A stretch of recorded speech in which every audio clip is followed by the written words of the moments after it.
Assalamualaikum warahmatullahi wabarakatuh. Halo teman-teman, apa kabar semuanya? Semoga kita semua dalam keadaan sehat walafiat, tetap semangat menjalani aktivitas. Senang sekali saya, Imelda Maulidia, bisa menemani teman-teman dalam podcast kali ini. Seperti yang kita tahu, belakangan ini Koperasi Merah Putih menjadi salah satu program yang cukup banyak diperbincangkan, baik dari masyarakat setempat ataupun di media sosial. Nah, ada yang menyambut dengan optimis karena dianggap bisa membantu perekonomian masyarakat. Dan tetapi ada juga yang mempertanyakan keefektivitasannya di lapangan. Nah, supaya pembahasannya lebih berimbang, hari ini kita akan mendengarkan dua sudut pandang yang berbeda bersama narasumber yang telah hadir bersama kita hari ini. Jadi jangan kemana-mana karena diskusi kali ini akan sangat menarik. Nah, sebelum masuk ke pembahasan, saya akan menyapa terlebih dahulu narasumber kita pada hari ini.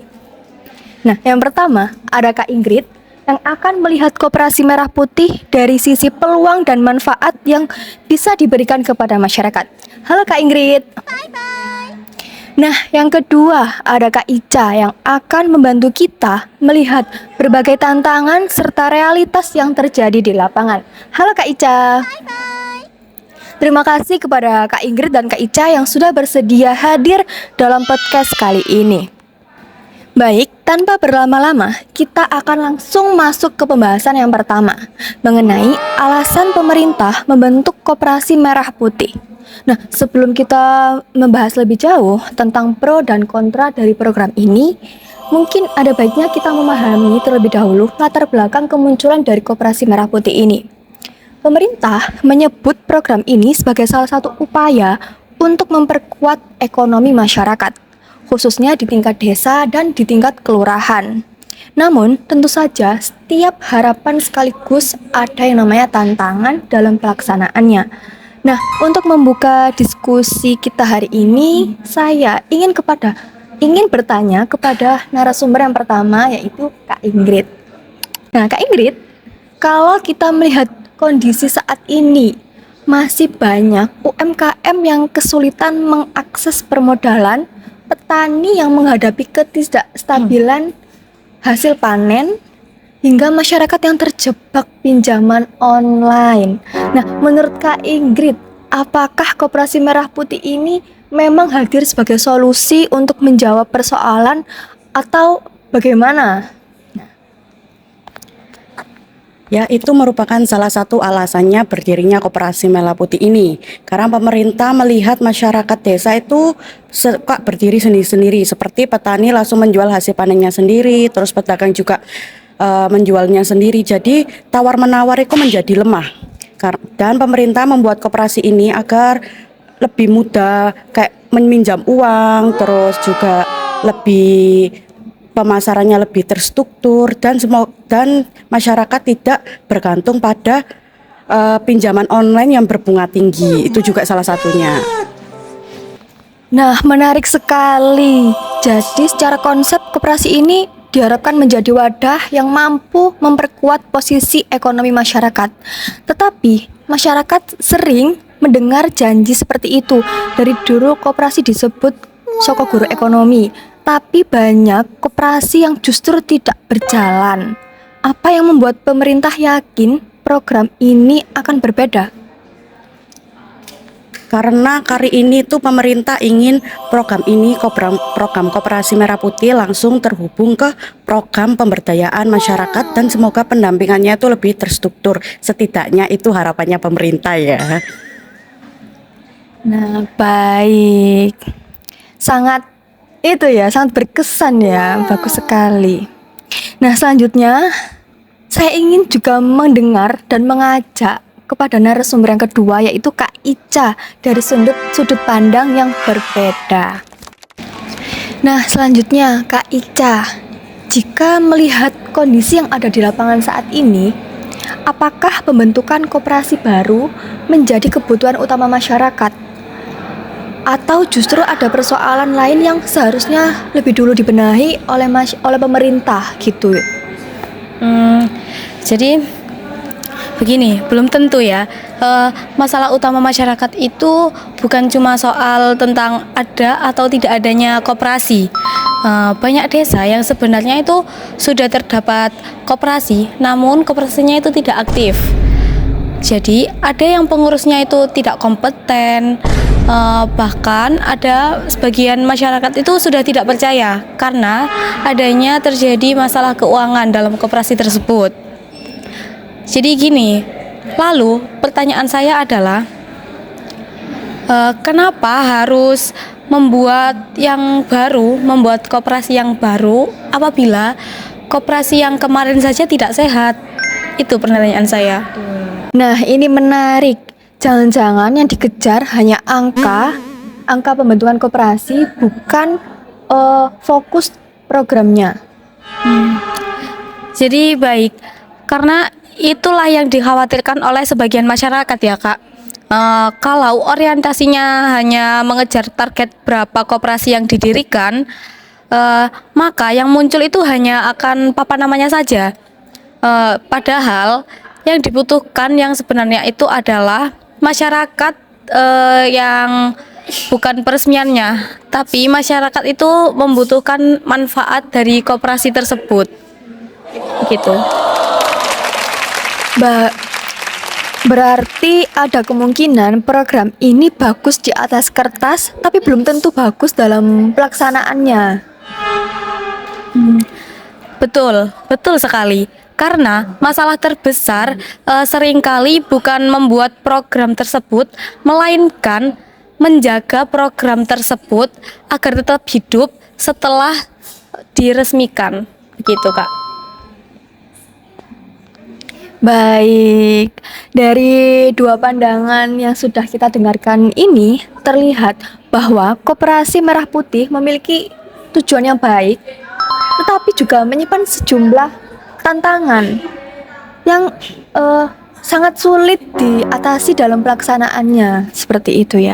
Nah, karena program ini ditujukan untuk masyarakat luas, tentu menarik jika kita melihatnya melalui kacamata Pancasila. Nah, itu Pancasila yang sebagai dasar negara dan pedoman hidup masyarakat Indonesia. Apakah nilai-nilai Pancasila ini benar-benar tercermin dalam program ini, atau masih ada hal-hal yang harus diperbaiki dan dibenahi oleh pemerintah? Nah, yang pertama, kalau kita bicara tentang sila pertama, seringkali orang-orang menghubungkannya dengan aspek agama, seperti itu ya. Dalam konteks kebijakan publik, bentuk nyatanya bisa kita lihat dari nilai kejujuran dan amanah pengelolaan. Nah, bagaimana menurut Kak Ingrid akan hal itu? Menurut saya kejujuran. Kalau koperasi dikelola secara terbuka dan amanah itu sudah termasuk nilai yang ada berada di Pancasila pertama. Nah, untuk Kak Ica, apakah itu sudah terjadi saat ini dan bagaimana bentuknya di lapangan, ya, seperti apa? Baik, jadi gini, belum tentu ya. Kita itu punya banyak contoh koperasi yang bermasalah karena adanya dana anggota itu tidak jelas dilarikan kemana. Lalu apabila nanti Koperasi Merah Putih mengalami hal yang sama, berarti nilai ketuhanan itu tidak berjalan. Begitu, Kak. Baik, jadi di sini kita bisa melihat ya bahwa nilai ketuhanan bukan hanya soal slogan, tapi soal bagaimana amanah benar-benar dijaga dalam pengelolaan dalam masyarakat. Nah, selanjutnya kita akan bedah dengan sila yang kedua. Nah, pemerintah mengatakan program ini dibuat untuk rakyat kecil, tapi bagaimana kalau nantinya yang menikmati hanya orang-orang tertentu yang dekat dengan pengurus? Baik, saya akan menjawab ya. Nah, itu masalahnya. Kadang itu bantuan atau akses usaha lebih mudah didapatkan oleh kelompok tertentu, atau kalau itu terjadi, maka nilai kemanusiaan dan keadilan itu tidak akan berjalan, Kak. Makanya perlu pengawasan karena tujuan awalnya memang supaya masyarakat kecil itu sama-sama berkembang. Nah, bagus sekali. Berarti tantangan utamanya itu ada pada pemerataan akses dan pengawasan agar tidak hanya menguntungkan orang-orang tertentu saja yang seperti itu ya. Nah, selanjutnya kita akan masuk ke pembahasan yang selanjutnya, yaitu kita bedah pada sila ketiga. Nah, koperasi identik dengan gotong royong, tapi saya melihat di beberapa daerah justru muncul kelompok-kelompok yang saling bersaing untuk mendapatkan posisi pengurus. Bukankah itu malah memecah masyarakat seperti itu? Bisa jadi, Kak. Karena jika pengurus itu dipilih karena kedekatan politik atau kepentingan kelompok, maka koperasi itu bisa menjadi sumber konflik yang besar, begitu. Tapi kalau koperasi dikelola dengan baik, koperasi justru bisa menyatukan masyarakat karena mereka memiliki tujuan ekonomi yang sama.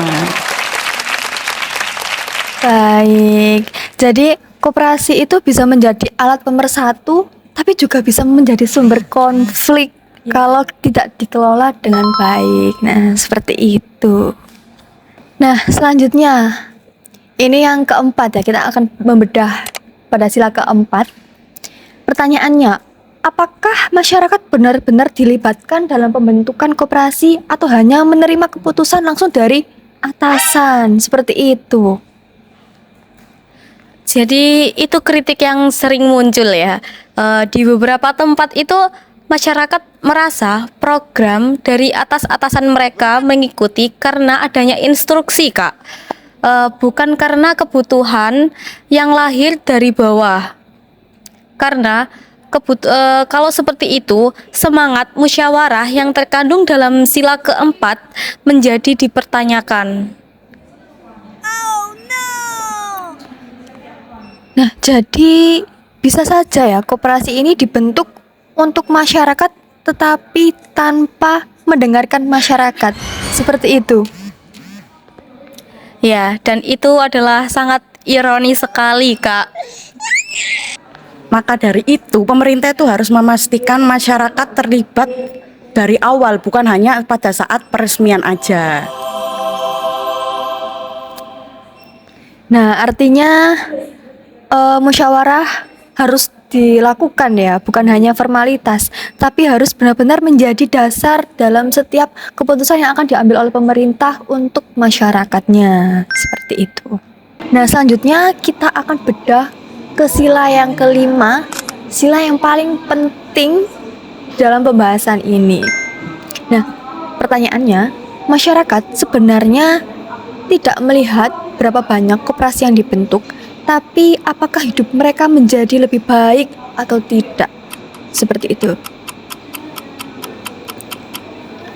Potensinya seharusnya ada kalau koperasinya berjalan baik.